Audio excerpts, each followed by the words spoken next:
I started off as a supervisor and worked my way up generally through the management team. What I did was to make sure that I was able to take full advantage of all the training opportunities that existed within the company. And there are lots of different training opportunities, different courses, core skills and things that I was able to take part in, which have certainly helped me to build my career to where I am today.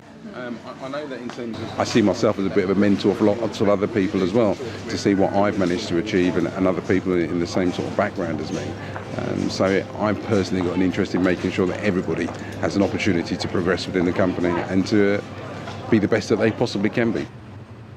While most organisations now have a diverse range of ethnicities in their workforce, many black and minority ethnic people find it difficult to progress in their careers, and few seem to make it through to senior management level.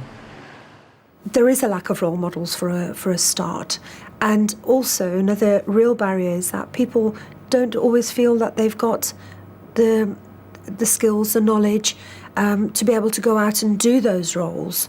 And thirdly, I think it's about having low aspirations.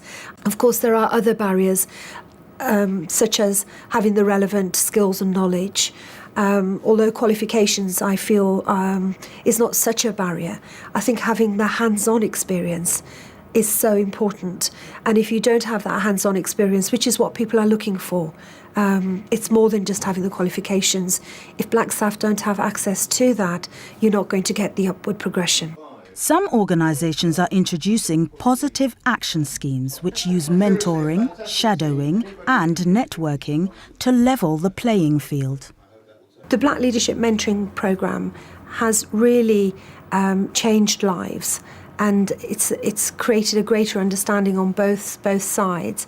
And for me, I think what it's really done is created greater awareness, and it's an aid for community cohesion in this society. My mentor was a white lady from, like I said, in Liverpool, from Liverpool Community College, and I think it was important. It was one of the criteria for me. I think it was quite important that it was a person, a non-BME person, non-black minority ethnic person, really to see if there were any things to clarify whether there is differentiation, I think, in terms of a career path.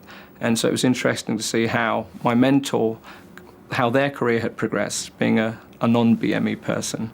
And whether that was any different to the journey that I was taking. Some of the work that I've seen, some of the evidence is very powerful in terms of it having an impact on individuals and having an impact upon where they then move on to and what they can achieve in their own personal careers, but then make a difference for me in the further education sector, for the sector as a whole. And I think it's been absolutely fundamental in moving people towards the ambitions that we've got across the sector. My peers and my staff who work for me, they've seen the impact and the progression that I'm making, not only I suppose from a career point of view, but other skills, or professional skills in general. So the impact that's had, and it's encouraged other BME colleagues at the college where I've worked to take part, to start engaging in the BLI programs, because they can see positive outcomes and they can see the journey, they can see the distance that's been travelled by people like myself. Impartial and constructive appraisals are important for career development and act as a formal record of a person's performance. But sometimes managers feel uncomfortable with being honest about areas where an employee would benefit from development, through fear of being labelled as racist. In any appraisal, irrespective as to the ethnic person or the person who's being appraised, we must be honest and upfront. And I don't believe that's a cultural or racial issue.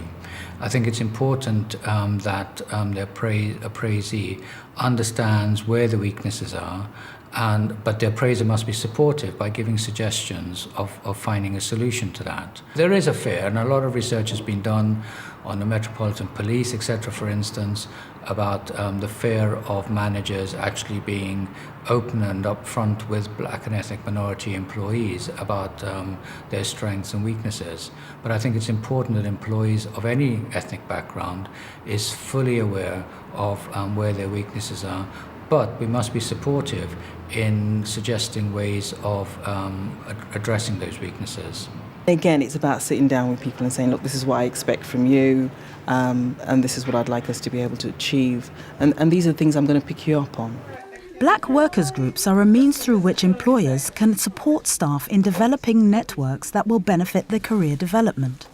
The Black Workers Network in the Housing Department of Birmingham City Council is helping to identify barriers and improve systems and procedures to bring about greater equal opportunity. Well, really what we're trying to get is trying to find the fundamental problems or even issues that some of the staff members have working for Birmingham City Council, especially in the housing department. And what we try and do as a steering group then is narrow down those issues and maybe bring them to light in other forms of meetings or even workshops. And it's just nice to get together with other people who've got the same kind of issues, the same kind of feelings, the same kind of thoughts as yourself, and maybe make a change within the whole employment in general. That is the whole aim of the group.